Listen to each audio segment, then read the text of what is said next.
Chapter 12. The Four Noble Truths and the Noble Eightfold Path. When the Buddha left home to find the answer to the suffering of humanity, he went to two well-known meditation teachers. The first, Alara Kalama, taught him the first four meditative absorptions, the meditative absorptions of the form realm. The Buddha was an excellent student and learned very quickly. Soon his teacher told him to take over the teaching because he was just as capable as the teacher himself. But the Buddha, who was still Prince Siddhartha Gautama at that time, refused and said that he had not achieved his goal yet, and left to study with Uddaka Ramaputta, his second teacher. Uddaka Ramaputta taught him the four formless absorptions, which are more refined and more concentrated than the first four absorptions of the form realm. Again, he was an excellent student, and the teacher told him to take over all his disciples. Again, the prince refused because he realized that even though he was able to go into the highest meditative absorption, when he came out of this meditation, the suffering situation was the same as before. Nothing much had changed. Since Uddaka Ramaputta said he could teach him nothing further, the prince knew that he now had to strike out on his own. He left the 5 ascetics who had been his friends. They didn't want to accompany him, but preferred the safety and security of having an established teacher. When the prince came to the Bodhi tree, in what today is Bodh Gaya in northern India, he made a resolution. He would sit there without moving and without getting up, even if his flesh should rot from his bones. So he sat and used the meditation skills he had learned to go into deep concentration from the first to the 8th meditative absorption and back down again. While he was sitting there, he was beset by Mara, temptation, which he successfully resisted. As his mind was totally calm and concentrated, not a ripple, not a movement, it was possible for him to gain the deepest insight. When he came out of this deep absorption, he could see the Four Noble Truths and the Noble Eightfold Path as an inner reality that left no residue. After he had done so, he realized he had become the Buddha, the fully enlightened one. He sat in the bliss of liberation, offering great gratitude to the Bodhi tree, which had sheltered him. He stayed there for a month, but upon the pleas of the highest God, Brahma Sahampati, he decided that he would teach. At first, he thought that his teaching would be too profound, too difficult to understand. Trying to impart it to people, he would be vexed by their lack of comprehension. But he relented and agreed to teach for the benefit of humans and gods. First, he wanted to help his own teachers. When he tried to find them with his clairvoyant vision, he saw they had already died. Then he decided to teach his friends in the holy life, the 5 ascetics, who had studied with him. He looked to see where they were and found them near Benares. He decided to go and meet them there. He walked the whole way. During his 45 years of teaching ministry, he walked everywhere. He never took a vehicle, because in those days vehicles were pulled by animals, and he would not burden an animal with his weight. Therefore, it is one of the rules for monks and nuns not to use an animal-drawn vehicle. We are lucky today having other kinds of vehicles. The Buddha always walked. He taught every day. That's why such a wealth of material is available to us. In the original texts, there exist over 17,500 discourses. When he neared Benares, the 5 ascetics saw him coming. They said to each other, "Look who's coming, Master Gautama. He has deserted the spiritual life. He's no longer an ascetic. He's well-fed, clean-shaven. We're not even going to greet him when he comes near." But their resolution was soon discarded, because when he came nearer, they were overwhelmed by the majesty of his bearing and the radiance of his face. They greeted him very politely. Then the Buddha told them, "I have become the Buddha, and I will teach you my doctrine." They were surprised and replied, "But how will we know that this is truly so? How can we tell?" He said, "You've known me for 6 years. Have I ever deceived you?" They said, "No." The Buddha then said, "Give me a hearing." They agreed to do that. In other words, they gave him the benefit of the doubt. They prepared a seat for him in the deer park of Isipatana outside Benares, and there they stayed for a week. Every day one of them went out for alms food. The Buddha then proceeded to proclaim his very first discourse after his enlightenment, the turning of the wheel of Dhamma discourse. He started to turn the wheel of the Dhamma with that discourse, and it's still turning today, which is very fortunate for us. There are times in the world cycles when there is no Dhamma, and it is often endangered.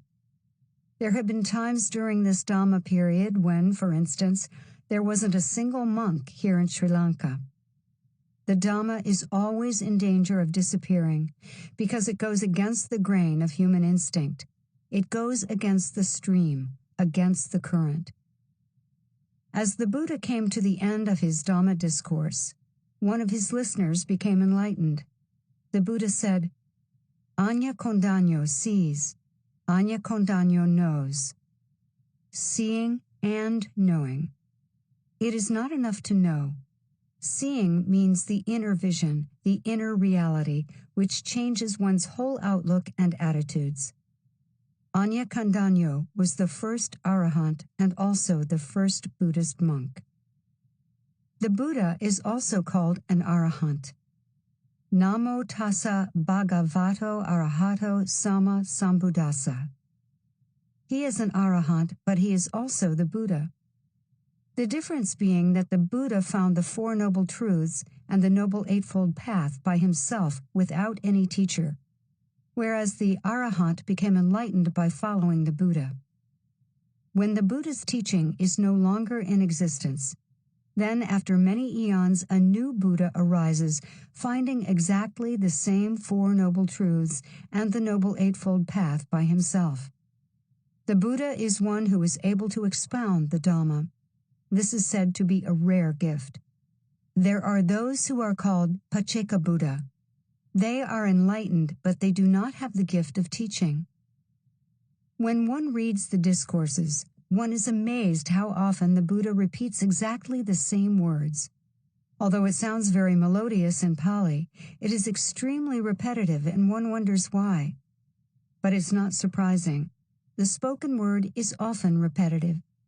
Not only that, but the Buddha realized the difficulty of penetrating to a profound truth by listening, and therefore emphasized through repetition. The Four Noble Truths. The Four Noble Truths start out with the noble truth of suffering. The 5 friends to whom he was speaking had been ascetics for 6 years, mortifying their bodies. The Buddha had done the same, but had found this didn't bring enlightenment. Neither had indulgence, which he experienced in his princely life in the palace, brought happiness.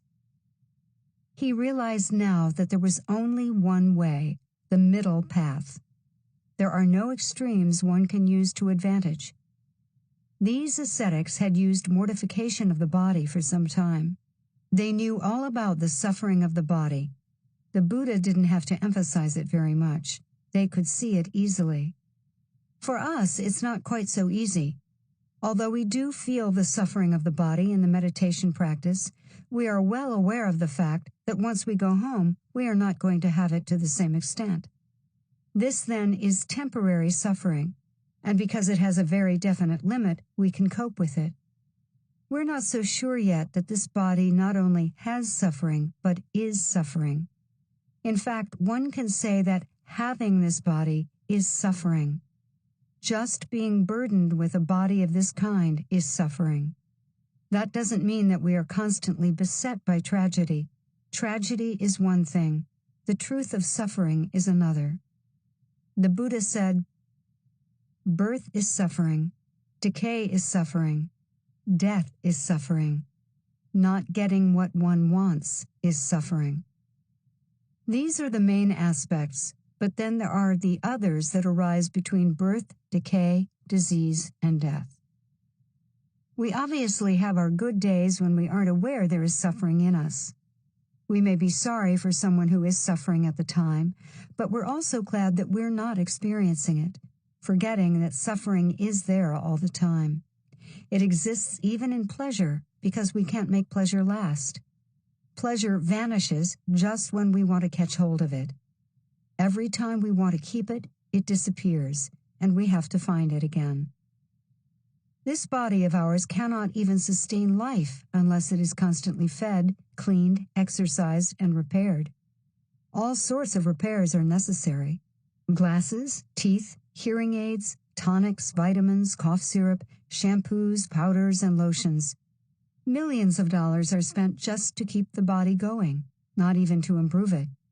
One can't make it any younger, even though many people try. All this effort, energy, money, and time is expended just to keep the body functioning. Unless we do expend this effort, the body will completely disintegrate. We might not even be able to use it anymore.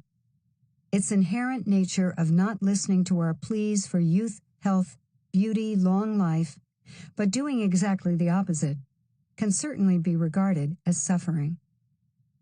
The greatest suffering of the body is its many demands, which most people spend all their lives trying to satisfy. All the money people make, all the work they do, is to keep the body intact and satisfied. They have to work to get food, a house, clothing, and medicine. We wouldn't need any of that if we didn't have a body. Most people spend a lot of time trying to get a little more comfort and satisfaction for the body. That seems to be the greatest suffering, to spend one's life in this manner. The body is not the only sufferer. The mind is too, and haven't we noticed that? It won't listen, will it? It does what it pleases, instead of staying right where we want it. It continues to think about things that have a tendency to make us unhappy. If that isn't suffering, what is? It's also foolishness, but that too is suffering, isn't it? The mind flits from one thought to another. The thinking process, as such, is suffering. Even wholesome and skillful thoughts have an inherent disquiet in them. When there is thinking of any kind, there cannot be any real calm. The mind with its thinking and the body with its many parts are both suffering. The Buddha said there is only one cause, one reason we experience suffering, and that's craving. We have 3 cravings, and all others are connected with them. These 3 are craving for existence, craving for self-annihilation, and craving for sensual gratification. With these 3 cravings, we are obviously enmeshed in suffering, because all 3 are impossible to fulfill. There's no way we can win. We are engaged in a hopeless struggle, and that is real suffering. We are engaged in the struggle for existence, and yet none of us is going to exist after our time has run out. We're also engaged in the struggle for sensual gratification, and that too is hopeless because it is momentary. It can't last. The third one, the desire for self-annihilation, is the opposite of the desire for existence, and arises when things look too bleak. It also can't be fulfilled because non-existence is an impossibility, except for the enlightened ones who perceive that nobody exists. The first and second noble truths show us that we are living a life of futility. No matter how nice our thoughts are, they are also going to perish. If one sees quite clearly that our cravings cannot possibly be gratified, then comes the moment of trying to find the way out of this dilemma that confronts every human being. Nobody is exempt. Seeing this creates compassion in our hearts for everyone, no matter how nasty, how unlovable, or how stupid they are. There is no loophole, but there is a way out. The way out leads inward. If we check, we can't find anything outside ourselves. Most people look for a solution out there somewhere, through better conditions, nicer people, less work, a little less suffering. If we can really see the futility of that, we won't look out there anymore. Instead, we'll look inside, and that will eventually lead to the third noble truth, the cessation of suffering, which is liberation. The Buddha never really explained what liberation is. He did say what it is not. He knew it was not useful to explain it because nobody who hadn't experienced it would understand. It was possible to say what liberation was not, because at least people wouldn't then look in the wrong direction. The following story illustrates this. Once there were a fish and a turtle who were friends. They had been living in the same lake together for some time. One day the turtle decided to visit the land surrounding the lake. She had a good look around and came back to tell her friend the fish of the wonders she had seen. The fish was very interested and asked the turtle what it was like on land. The turtle answered that it was very beautiful. The fish then wanted to know whether it had been transparent, cool, rippling, shiny, smooth, good for gliding, buoyant, and wet. When the turtle said it had none of these attributes, the fish said, "What can be beautiful about it then?" The Noble Eightfold Path. The way to the cessation of all suffering, which is liberation or freedom, is the fourth noble truth, the Noble Eightfold Path. This path, like all of the Buddha's teachings, is divided into three parts: moral conduct, concentration, and wisdom. People often think that it has to go in that order, as if it were a ladder where the lowest rung of moral conduct makes it possible to get some concentration, which itself leads to insight and then wisdom. The Noble Eightfold Path proves this incorrect. It doesn't start out with moral conduct. It starts out with wisdom. The Noble Eightfold Path has to be looked upon not as a ladder, but as an 8-lane highway on which one has to use all lanes. It's also a circular movement because it starts out and ends with right view. Although right view is only mentioned at the beginning, the result of treading the Noble Eightfold Path will be absolute right view. Right view. Right view is the first step because it means that one has seen clearly that there is nothing else to be done in one's life except to find the way out of suffering through a spiritual discipline. Then one is obviously going to look for the right kind of discipline, which needs to expound what is wrong with us. Our problems are suffering, dissatisfaction, anxiety, a feeling of not being fulfilled.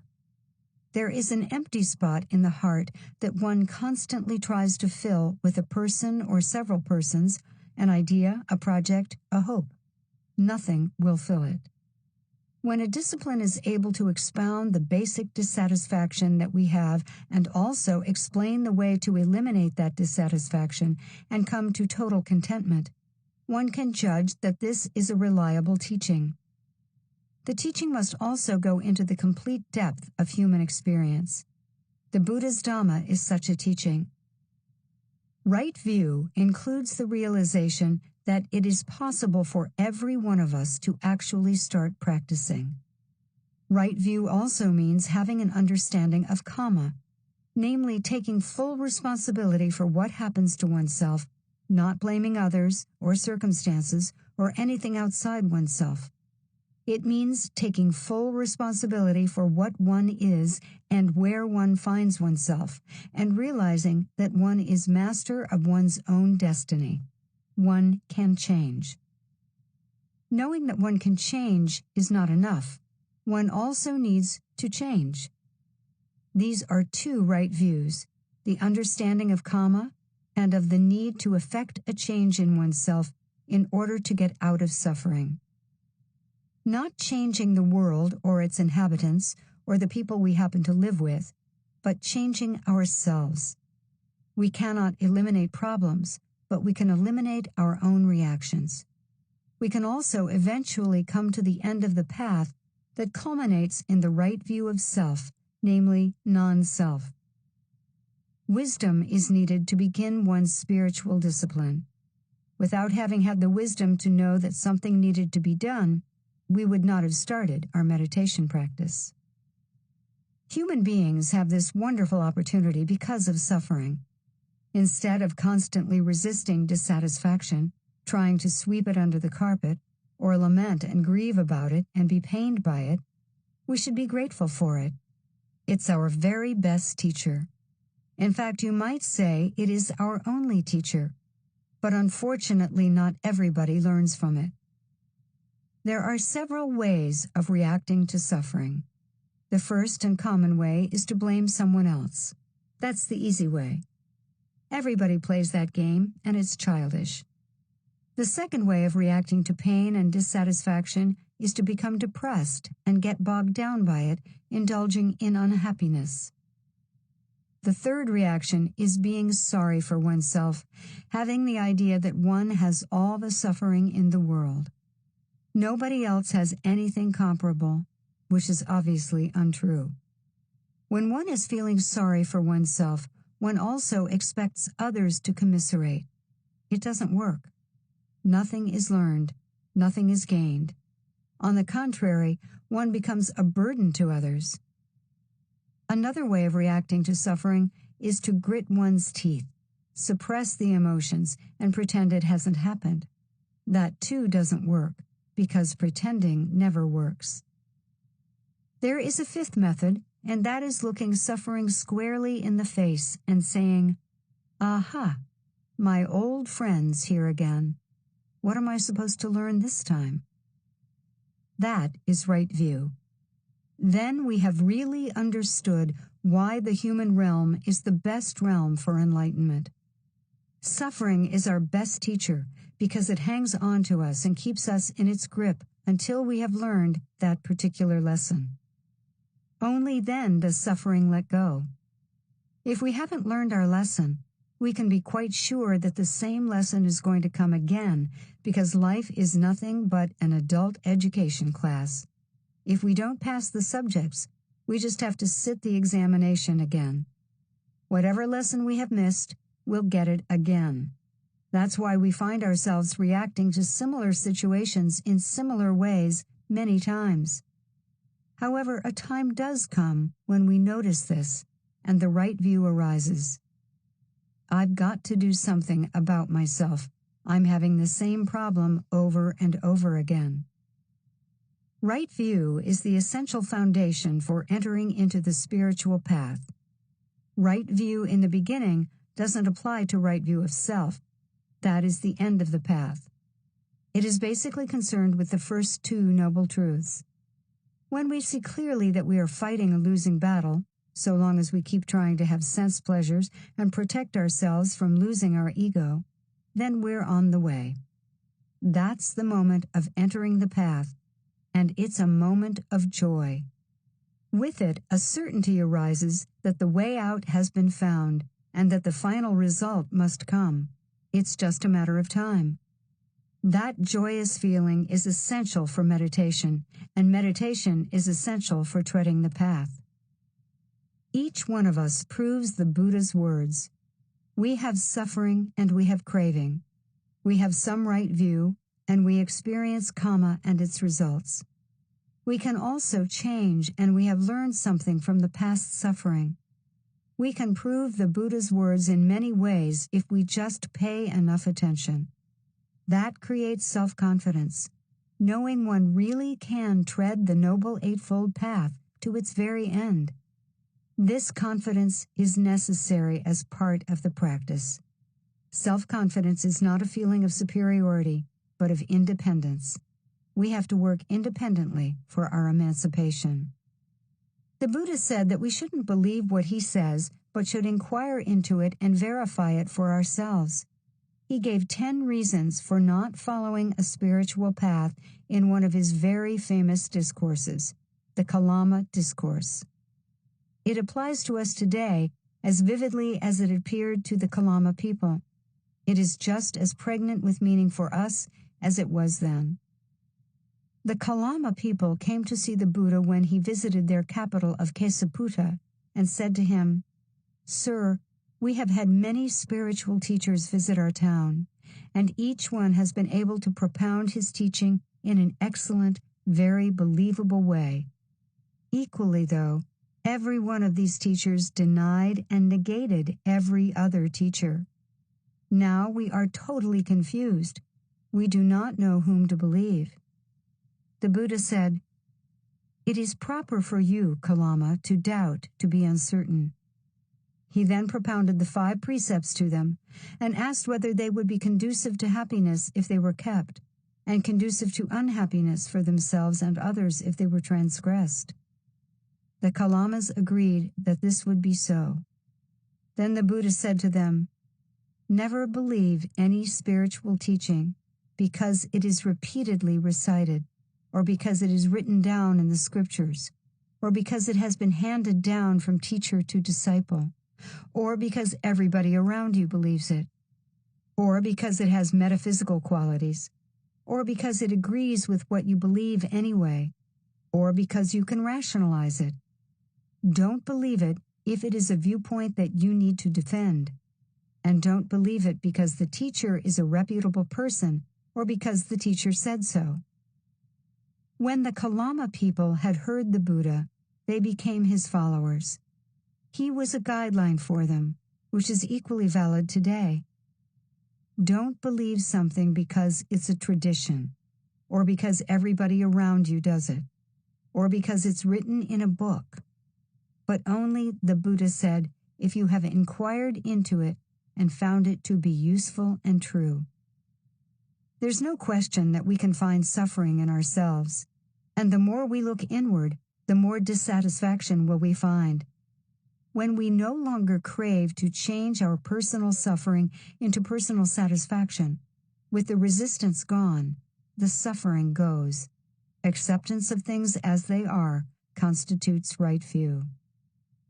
The Brahmins, the priest caste in India, were not very friendly toward the Buddha because he was undermining their livelihood. He preached that one didn't need an intermediary between oneself and the gods in order to gain happiness. Also that it wasn't very useful to pour ghee over stone gods and offer flowers and incense. Since this was the livelihood of the Brahmins, although many of them did eventually become followers of the Buddha, there were others who disliked him thoroughly. One day, one of the Brahmins who objected to the Buddha came to listen to one of the Buddha's discourses, and while he was still speaking, walked up and down in front of him.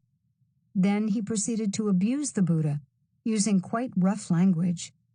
He said the Buddha was the teacher of a wrong doctrine, that he should be chased out of the country, that he was breaking up family life because the young men were following him into monkhood, that the people should not support him. He reviled him in every possible way he could think of. When he had finally run out of words, the Buddha, who had been quietly sitting there listening, said, "Brahman, do you ever have guests in your house?" The Brahmin answered, "Yes, of course we have guests in our house." The Buddha said, "When you have guests in your house, do you offer them hospitality? Do you offer them food and drink?" The Brahmin said, "Well, of course we do. Of course I offer them food and drink." The Buddha continued, "And if they don't accept your hospitality, if they don't take your food and drink, to whom does it belong?" The Brahmin said, "It belongs to me. It belongs to me." The Buddha said, "That's right, Brahmin. It belongs to you." This is a good story to remember. Any abuse, anger, or threat belongs to the one who is uttering it. We don't have to accept it. Right intention. The second step on the Noble Eightfold Path is right intention. Right intention comes from right view. If there is wrong view, obviously the wrong intention will follow. So it is important that we do something about our views. All our views are tainted with our ego delusion. We see things from the standpoint of I'm seeing, and therefore even views that are obviously not wrong in the worldly sense are wrong in the spiritual, liberating sense. However, we have to start where we are. It's no use waiting until the day deeper understanding arrives. It won't come anyway unless we work for it. Peace and happiness are not our birthright. Those who have gained them have done so through constant effort. This effort is directed towards setting one's views right so that the intention becomes right. Right view and right intention constitute the wisdom aspect of the path. Before the Buddha became enlightened, when he was still a bodhisattva, he watched his mind moments carefully and realized that when he had thoughts of ill will, thoughts of cruelty or desire, they were to his own detriment. When he had thoughts of renunciation, loving kindness, compassion, and harmlessness, they were to his own benefit. Having trained his mind sufficiently, he was able to let go of thoughts that were unwholesome. There are three aspects, then, to right intention: renunciation, loving kindness, and harmlessness. Renunciation cannot be accomplished either through wishful thinking or suppression. Neither will work. It has to be accomplished through the right view that desire is always suffering.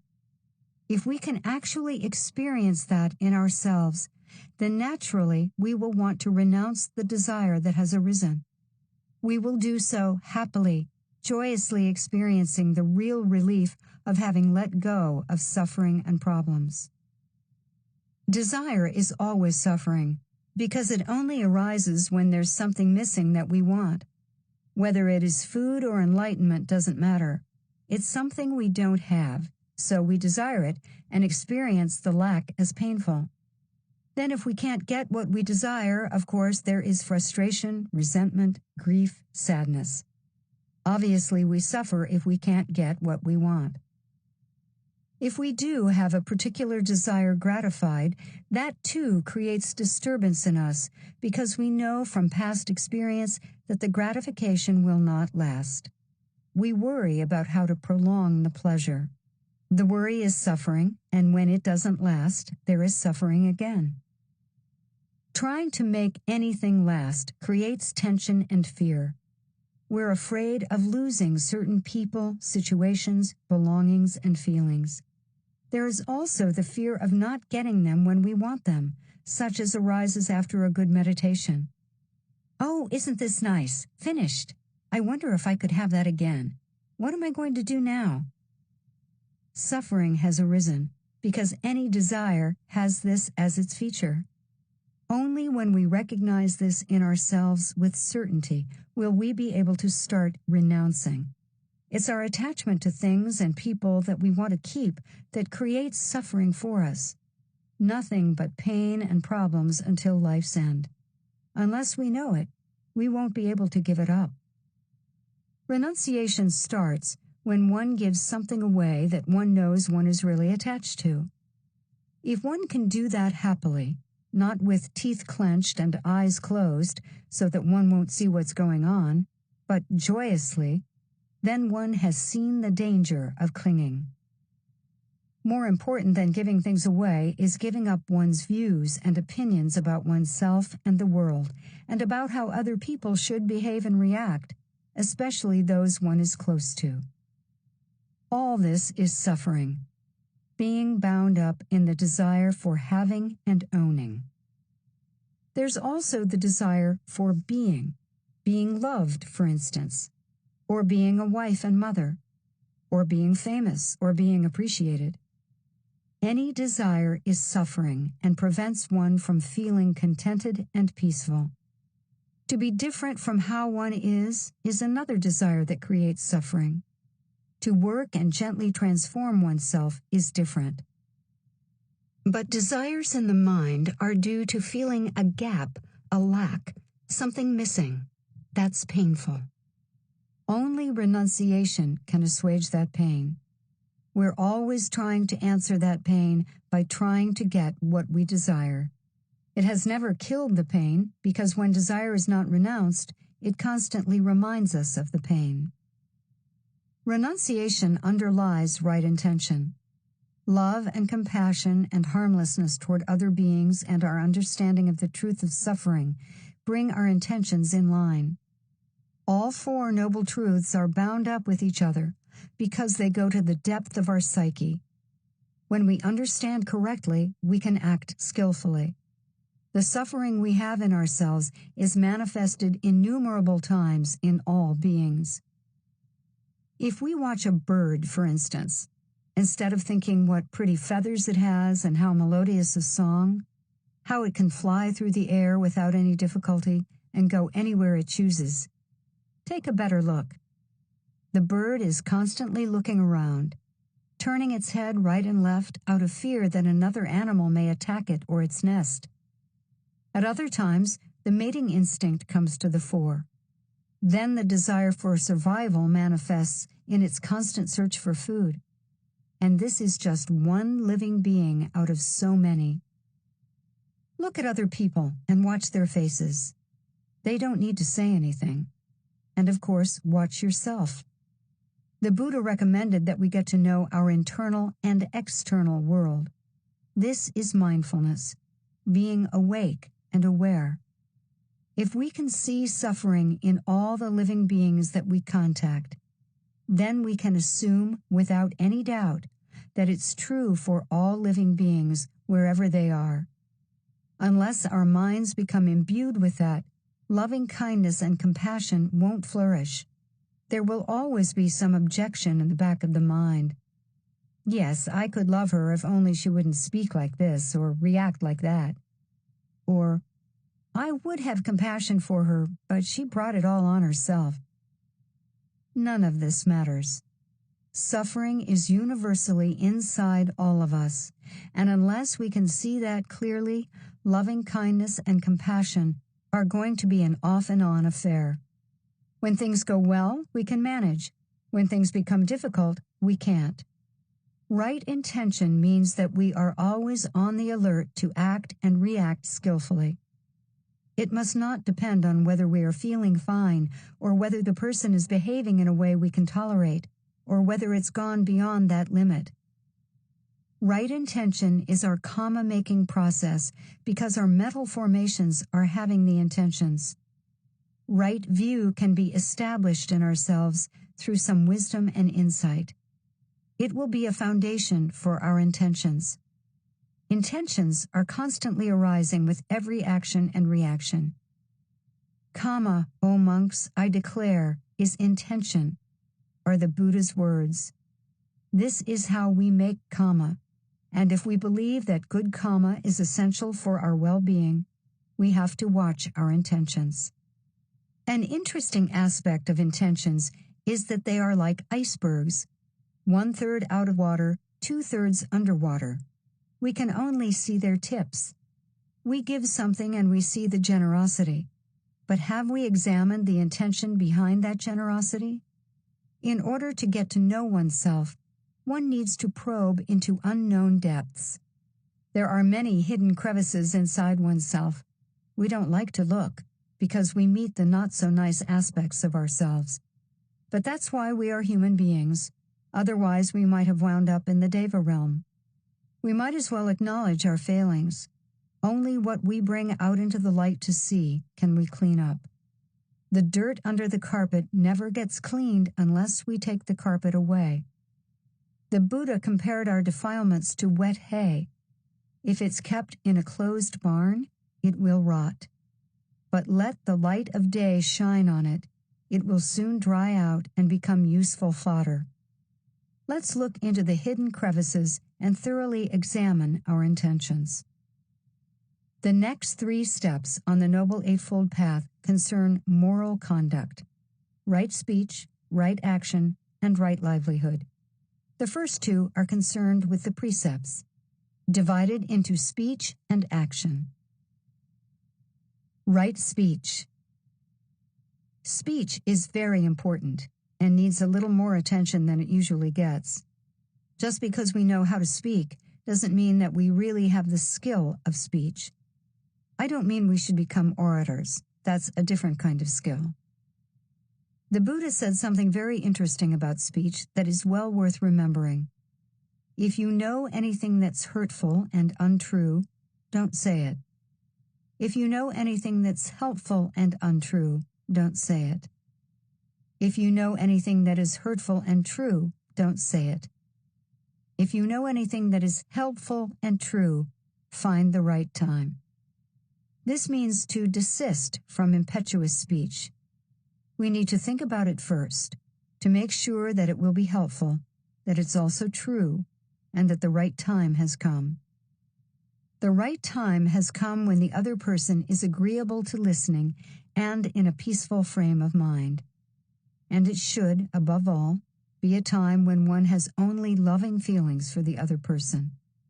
Only then should one say anything.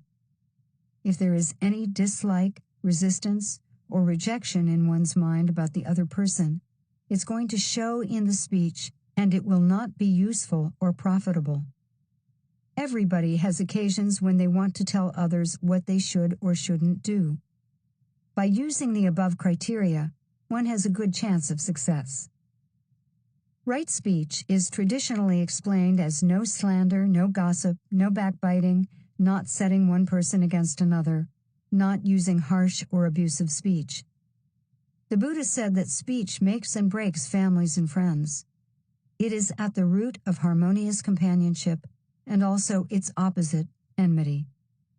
The Buddha also said that right speech includes not overrating or understating. This means one does not exaggerate, making either maximum or minimum statements. That too is lying. It's based upon the wish to make oneself a little more interesting.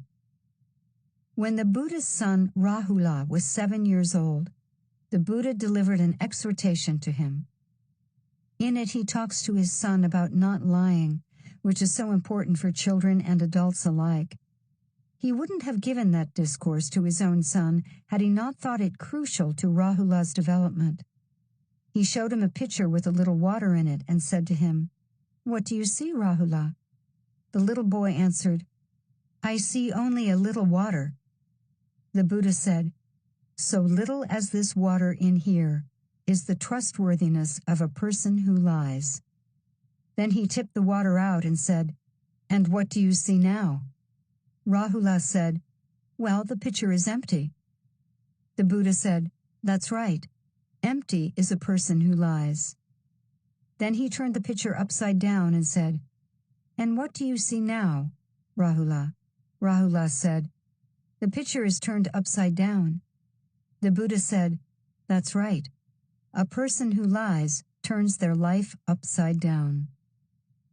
Lying is the beginning stage of breaking all the other precepts.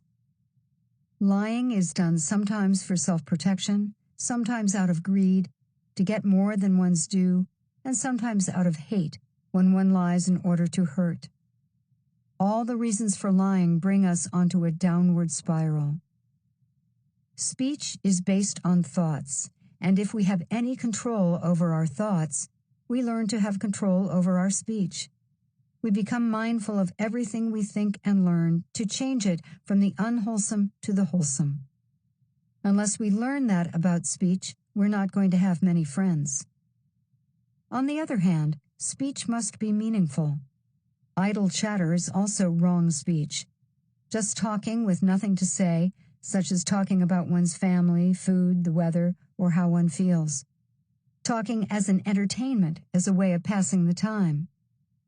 Unless one becomes mindful and knows what one is saying, one should keep quiet and try to find out what one is thinking. Right speech is one of the 38 blessings in the Great Blessings Discourse.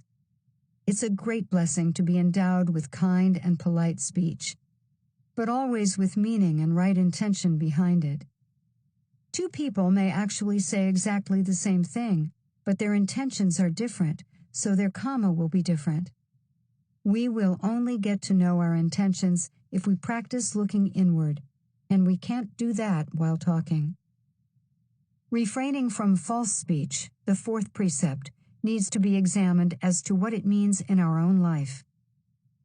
If we really want to follow the Buddha's teaching, then that precept takes pride of place because everybody talks most of the day. When we use really meaningful speech, people will listen. When it is kindly speech, people will be joyful. When it is polite, we will be able to have many friends. When there is truthfulness, we can be relied upon. When there is no slander or backbiting, we will be trusted. We can discuss our problems and secrets with other people. If we become such a person, we will have many friends and a harmonious life, because nothing is in our mind that we need to hide. We need not worry about what and how we are going to speak and whether we have spoken correctly. Our speech will come easily because the right intention is behind it. The Buddha also spoke about expounding the Dhamma. This should be precise, which means that one knows what one is thinking and experiencing. This is important. Anyone who speaks Dhamma, even just about one's own meditation, must be precise. This means that the mind is uncluttered, and therefore precise speech can ensue. These are skills that we can learn through mindfulness. They're not to be learned through elocution lessons. Right action. Right action is again based on right intention. If the right intention arises based on right view, then right action will follow. All are karma-making because all result from intention. Speech is based on intention. Action is based on intention. All of it is karma-making, good, bad, or neutral, and not just for the next life. It is mainly for right now. Karma and its results are constantly happening every moment. Unless one pays full attention to the results, one doesn't know that they are directly related to what one has said, thought, and done. Right action concerns the non-harming of others in any manner or form, and the renouncing of cruelty and greed. To suppress cruelty and greed isn't possible. They will come up in some other way. They require letting go, which is something we need to practice in meditation. Unless we let go of our desires in meditation, there will be no meditation. There will be thinking, hoping, wishing, worrying, fearing, remembering. Unless we learn to let go of these mind states, we won't meditate. Meditation is renunciation. Renunciation of all that roams around the mind, trying to reaffirm ego or gratifying desires. Because we haven't practiced renunciation very much, it's difficult to meditate. But with continued application, it becomes easier.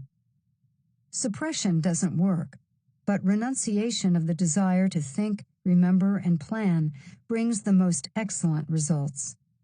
Letting go of desire is the only way to peace, and that experience brings with it the understanding that renunciation of desire in daily life will bring happiness. Right action can be done under any circumstances by anyone at any time, be it in the household or at work or in a monastic situation. Wherever, whoever we are, all of us are performing some actions. We can check whether they are beneficial for others and for ourselves.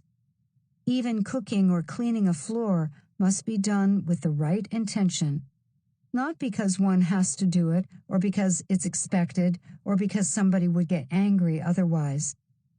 The main reason for doing something is because it is needed at that time and one can fulfill a purpose. Watching carefully and mindfully, one becomes aware of one's intentions and views. One sees the connection between mind and body and does not consider external things. There is no resistance or reluctance, but one acts wholeheartedly. Only then does any action bring benefits. It's often thought that work is an unpleasant interruption of one's leisure time. This is obviously wrong thinking. Leisure can be an unpleasant interruption of work. Work is a means to be useful and purposeful, no matter what kind of work one does. It is a means of paying full attention to the body and knowing its actions, its movements. It is an opportunity to help, to be of service, to gain skills, and to show love by working for others. There is hardly anything that is comparable to work as a means for purification. not just doing something to earn a living or because others expect it, but with one's whole heart as a means of seeing clearly. Right livelihood. Earning one's living is one of the three aspects of moral conduct. Right livelihood. It means that one does not earn one's living by anything that could hurt other beings. Everybody has to come to terms with that by themselves. There are many livelihoods that are right, far more than wrong ones, but there are some that are hurtful. They are to be checked out against the 5 precepts. If one breaks any of the 5 precepts through one's activities, it is obviously wrong. Right livelihood is important as an aspect of purification, because if one pursues wrong livelihood, one becomes hardened and set in a groove of unwholesome action. A killer of animals, in an abattoir for instance, will have to deaden his compassion in order to continue that kind of work. Otherwise, it is hardly likely that he could go on with it. Such a person would become hardened and would lack love and compassion for other beings. Killing is one aspect of wrong livelihood.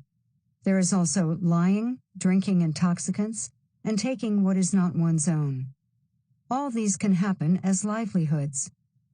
Wrong conduct in sexual matters can also be used as livelihood.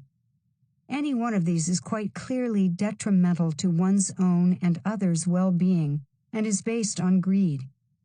People do rationalize, justify, and excuse these acts. If they do, that's their own view. Every step on the way depends upon right view, and that is why it stands at the head of the path. The last part of the Noble Eightfold Path concerns concentration. It also has 3 factors involved: right effort, right mindfulness, and right concentration. All are necessary for concentration to arise. Again, all of them are dependent upon right view. If there is right view that effort is necessary, it will arise. Mindfulness needs the right view of being an essential aspect of the spiritual path. Concentration needs the right view that it is skillful means. Right effort. Effort and energy have a symbiotic relationship. With energy, effort arises. They help each other. If one has no energy, obviously one can't make any effort. If one keeps on making effort, energy comes. Energy is the fuel for effort and vice versa. Effort goes against our grain because it seems to counteract comfort. Effort and comfort are considered to be contradictory. And yet, when the meditation, through effort, comes to the point of absorption, one realizes that the effort that one has made has resulted in a great deal of comfort. The Buddha recommended the 4 supreme efforts as skillful means. They are called supreme because they are supremely difficult and supremely beneficial. They are worded like this: not to let an unwholesome thought arise which has not yet arisen. Not to let an unwholesome thought continue which has already arisen. To make a wholesome thought arise which has not yet arisen.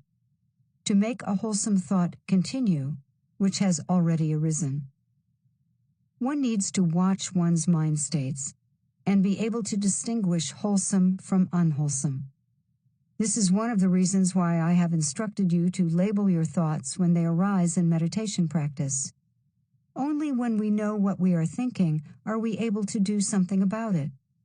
Unless we know whether our mind is engaged in wholesome or unwholesome thinking, unless we can give a very distinctive label, how are we going to follow the Buddha's injunction of not letting unwholesome thoughts arise and not letting them continue, to make wholesome thoughts arise and make them continue? Not to let unwholesome thoughts arise needs a great deal of mindfulness, because one has to become aware of the thought intention. It is much easier to know what has already arisen. We need to start with what has already arisen until we gain the skill of knowing that something unwholesome is creeping up on us and refuse to let it in. In meditation, every thought is useless because we don't want to think, but want to meditate. In daily living, that's not the case. The unwholesome thoughts are the ones to get rid of. It's useless trying to suppress them. We can either drop them, or we can substitute the wholesome for the unwholesome thought. In meditation, we learn to substitute the thought with attention on the meditation subject. How well we can do this in meditation will reflect directly upon how well we will be able to handle the 4 supreme efforts in daily living. How well we can work with the 4 supreme efforts in daily living will reflect directly upon our meditation practice. Unwholesome thoughts in daily living reflect in restlessness and disquiet in the meditation. Wholesome thoughts, continually kept and never deviated from, will result in peace and quiet in the mind. If we remember nothing else about the Buddha's teaching but the 4 supreme efforts, that is enough. Everything else that we remember may be uplifting, beautiful, and interesting, but these 4 are the practice of purification. It takes right view to realize that this is what one needs to do, and that a lot of work is necessary in that direction. There are very few people in the world who never have unwholesome thoughts. Because of these unwholesome thoughts, we have an unwholesome world to live in. It's not the buildings or the vehicles or the governments that make this world. It's the thought processes we have and are confronted with that make the difference between peace and war, inside and outside ourselves. Labeling our thoughts means knowing what we are thinking. We have to start somewhere, and the best place to start is in meditation practice when we can clearly notice the continuous chatter in the mind. Thoughts can be wholesome or unwholesome or neutral. They can be distracted or restless, anxious or fearful, hateful or envious, or totally foggy. Unless we make a stab at this, we are not going to get inside ourselves and will never find out why we feel and act the way we do. The 4 supreme efforts are the essence of the spiritual path. Flowers and incense, candles and bells, temples and stupas are only pleasant embellishments. Not to let an unwholesome thought arise that has not yet arisen. Not to let it continue when it has arisen. To make a wholesome thought arise which has not yet arisen. To make a wholesome thought continue which has already arisen. That's the purification process in thought that brings about purification in speech and action. When that happens, one sees more clearly. A pure mirror with a clean surface, free from dust and dirt, is one that reflects a pure image. Effort is needed for whatever we do, especially for meditation. The effort in meditation often doesn't seem to bring any immediate results. Because of that, the mind is unable to resurrect the effort because it wants to see some results. This is attachment, clinging, and wanting. It's desire and therefore suffering. This applies to whatever we do. We have expectations of results, and when they are not fulfilled, dejection and depression arise. Effort is made for effort's sake, and not for result's sake. To make right effort is wholesome and beneficial in itself. If effort is made in the right direction, it is good karma, without having to show specific and expected results. If there is no immediately visible and noticeable result from meditation, good karma is made in any case because of the wholesome intention. Right effort brings its own reward, but we hardly ever notice this. We're expecting something tangible. I've been trying so hard and I still can't concentrate. Or, I've been so loving to my children, but they don't appreciate it. Or, I've looked after my ailing aunt for so long and she never has a nice word to say about it. This is the wrong way of looking at it. The effort made is the good karma, is the result. What other people say, or what other results there may be, is a secondary consideration. Sometimes one really achieves concentration. Sometimes somebody really appreciates what one has done. But that has no bearing on the efficacy of one's effort. If we don't see it that way, Our effort will always be dependent upon results. It will come and go because results come and go. If effort does not remain constant, it's obviously going to be much less effective. Right effort has to be steady. Right mindfulness. The next step is right mindfulness. Any time you may have practiced it, you may have become aware of what it means. If one puts one's foot down on the ground and knows nothing else except that the foot has been put down on the ground, that is mindfulness. When one puts the spoon in one's mouth and knows nothing else except putting the spoon in one's mouth, that is mindfulness. This feels quite different from the ordinary way of everyday living, and unless you have known that difference, you haven't yet practiced mindfulness. At the moment of complete mindfulness, there is also complete oblivion to everything else. It's one-pointed. That one-pointedness takes care of letting go of problems because one can't think of two things at once. That one-pointedness, when used in meditation, eventually creates blissful absorption. In daily living, it takes care of problems that are no longer uppermost in the mind, and in meditation, it creates bliss. What more can it do? It can also help to purify. When one actually knows what one is doing, saying, and thinking, one is going to be very careful that it is all wholesome, and that one is not overwhelmed by an impetuous, unwholesome reaction. In this way, purification takes place. Sometimes there is confusion about what right mindfulness means. I've heard it said that right mindfulness is directed only toward that which is right and proper. That's not logical. Right mindfulness means that one is aware and attentive all the time. How would one ever change that which is not wholesome if one has not paid attention to it and is oblivious to its existence? The four foundations of mindfulness are mindfulness of the body, its actions, its movements, its breath, its 32 parts, its skeleton, its corpse. Mindfulness of feeling, the physical sensations or the emotional feelings. Mindfulness of thought, thinking processes, knowing that the thinking is going on, knowing that the mind is working, knowing that there is a thought, knowing the thought. And the fourth one, mindfulness of mind objects, knowing whether the thought is wholesome or unwholesome. Traditionally, mindfulness of mind objects is explained as knowing whether any of the 5 hindrances, the 7 factors of enlightenment, any of the path factors of the Noble Eightfold Path, or any of the 6 sense contacts have arisen. But in practical terms and for everyday usage, that's a bit cumbersome. Most people don't remember all the points against which to check. It's sufficient to know whether the thought has been wholesome or unwholesome. Obviously, all 4 foundations can't be practiced at once. In meditation, we pick and choose. We either watch the in and out breath or do walking meditation, both of which belong to mindfulness of the body. Or we may use mindfulness of feeling and sensations. If we realize that we have been disturbed by thinking, that's mindfulness of the thought process. When we give the thought a name and realize it's either hate or dislike, or love and compassion, we are using mindfulness of the mind objects.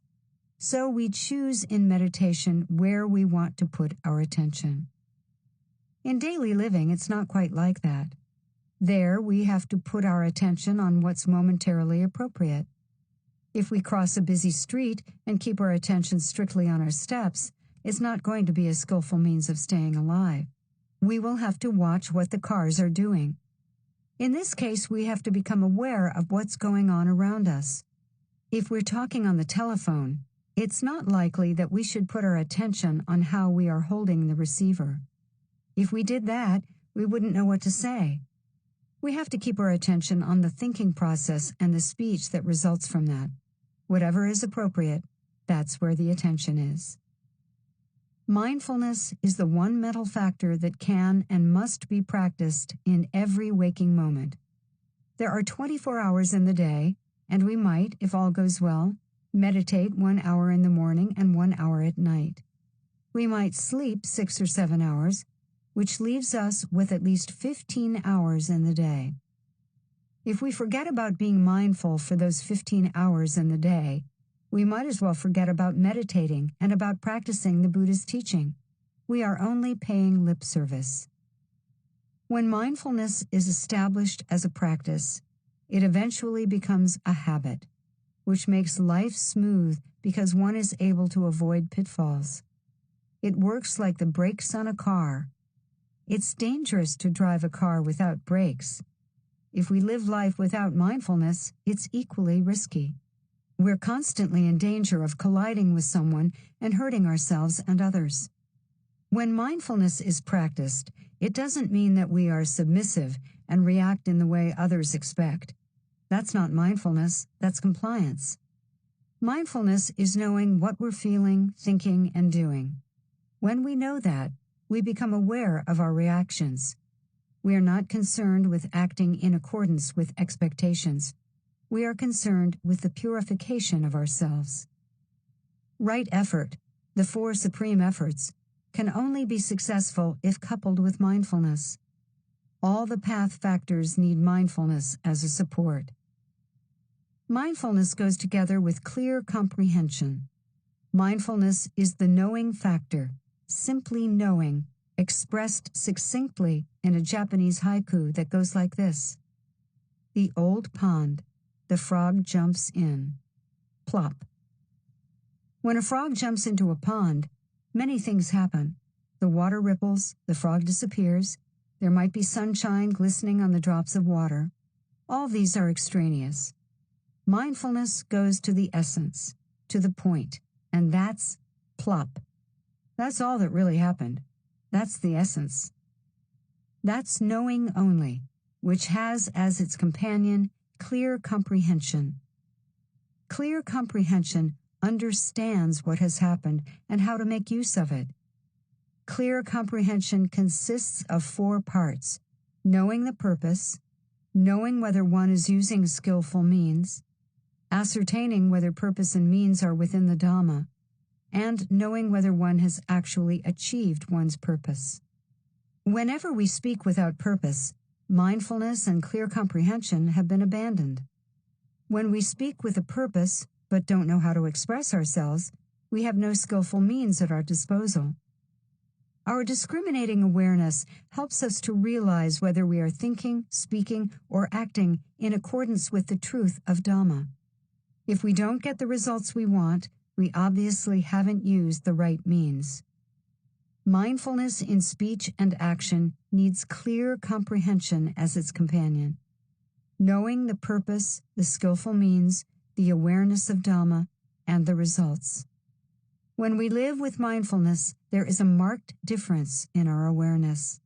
We know what's happening with ourselves, but we don't become involved in it. When anger arises, we know it's arising, but we don't have to become angry.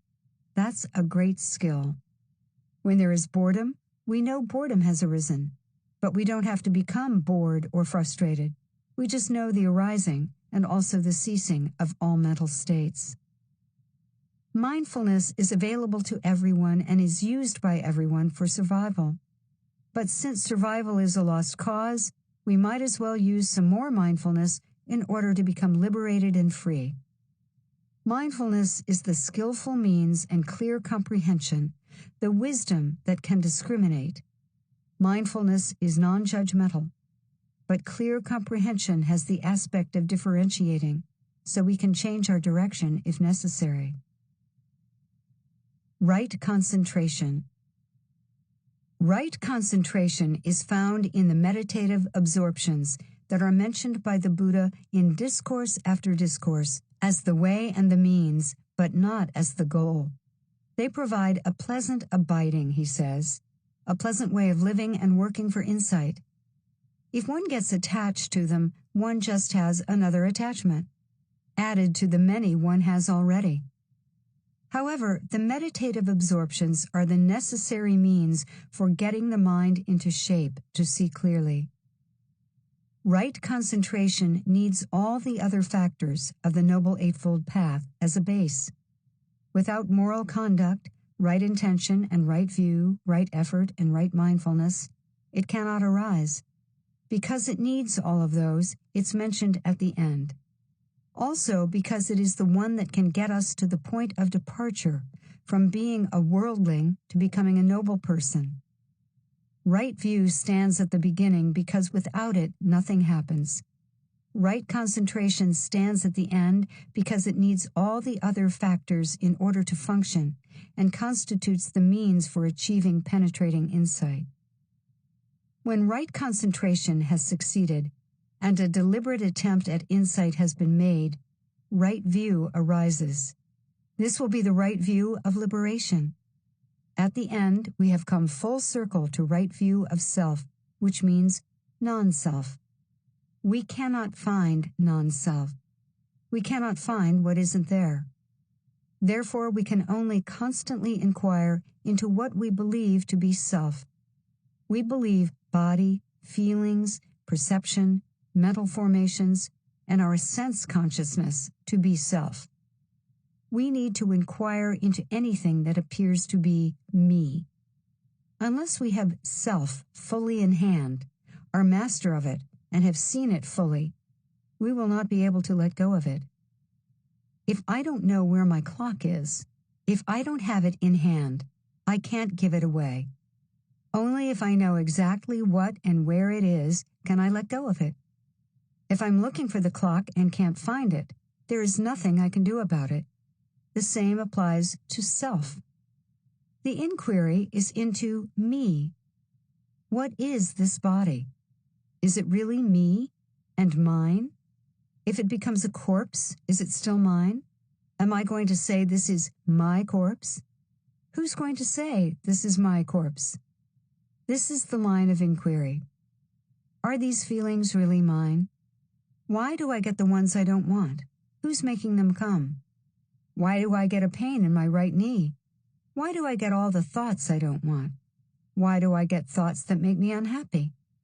Who is getting unhappy? Who is this me? Was me yesterday, or was me today, or is me tomorrow? Any line of inquiry to find out where is me, what is me, and when I finally find it, then I can let go of the delusion.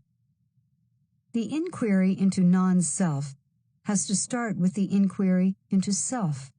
And as it becomes more and more obvious that there's some misconception about self, it also becomes clearer that the thinking process can use different channels. All the factors we have spoken about are ways and means of diminishing ego, making it a bit smaller.